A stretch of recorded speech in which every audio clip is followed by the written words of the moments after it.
നമ്മൾ ഫസ്റ്റ് മോയ്സ്ചറൈസറാണ് ഇടുന്നത്. അപ്പോൾ നല്ല മഴ പെയ്യുന്നുണ്ട് പുറത്ത്, അപ്പോൾ സൺസ്ക്രീൻ വേണം. പക്ഷേ കുറച്ച് കൂടിപ്പോയി. എങ്ങനെ ഇരിക്കണം?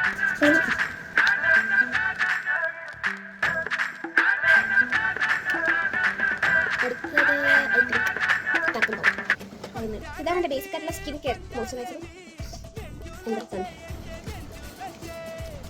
ഇത് പിന്നെ സെറ്റാകാൻ വേണ്ടി മാത്രം ഇടുന്നതാണ്, അപ്പോൾ ഇടാറില്ല.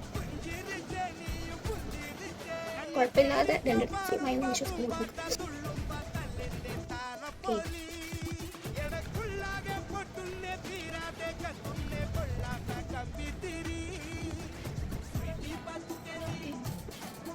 മഴയൊക്കെ കുറഞ്ഞിട്ടുണ്ട് ആണല്ലേ. എനിക്ക് ഇതുകൂടെ ഇട്ടാലേ ഞാൻ മൊത്തത്തിൽ റെഡി ആയിട്ട്